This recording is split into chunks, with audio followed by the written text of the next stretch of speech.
So, hi guys, good evening. Mubalik ta sad ko. So, once again guys, good evening. So, karon guys, tudluan ta mo guys unsa to paghatag or pag-answer tong question ni sir nga katong gihatag nga problem solving. And then I highly suggest guys nga mo ninyong tun-an kay most usually ingani ang paghatag og kanang problem ni sir, no? Dapat inyo ning i-familiarize. So, without a further ado, let's start.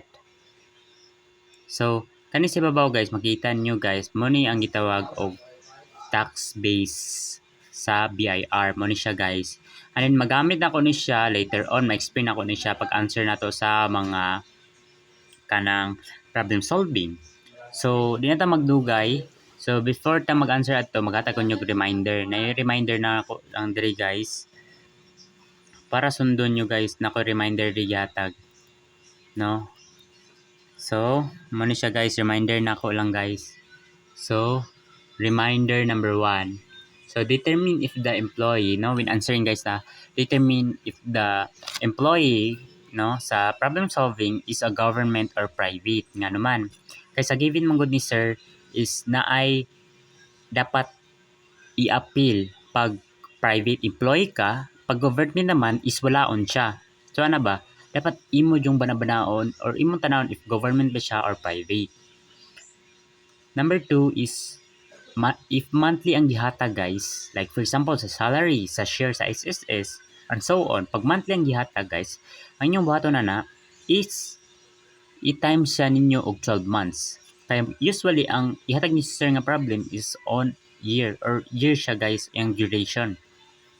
And if anom naman na dito guys, na dito anom or annual or year, or wala siya gibatan dito months, no? Sabotable na kayo na siya guys, nga kana siya nga given is year na siya. So, ayun na, butang na order ayaw na siya times 12 kay year na siya guys.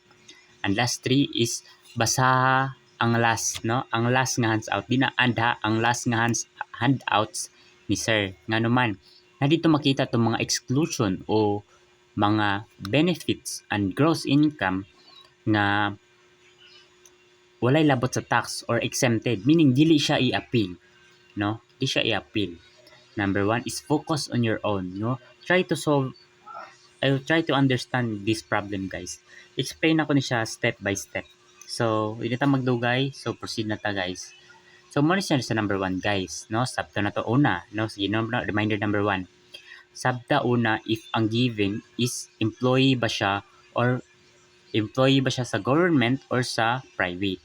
So, Ira employed in a local government unit. So, yun si LGU, klaro na kay guys nga na-belong siya dito sa kanang government employee. So, receives a monthly salary of 29,295 during the year.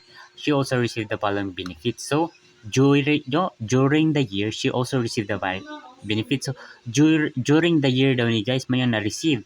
So, monthly ramay na diri guys. So, ang ipangita diri guys, kay during the year, no? Tibuok tuig.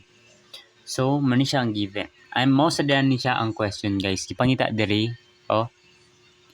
How much is the total de minimis benefits received not subject to tax? How much is the total 13-month pay and other benefits received? How much is the taxable? Pila man tong 13-month pay and other benefits na taxable? How much is the total gross income? And how much is tax due to the BIR? So, mo ni siya guys. So, kinaunhan ta guys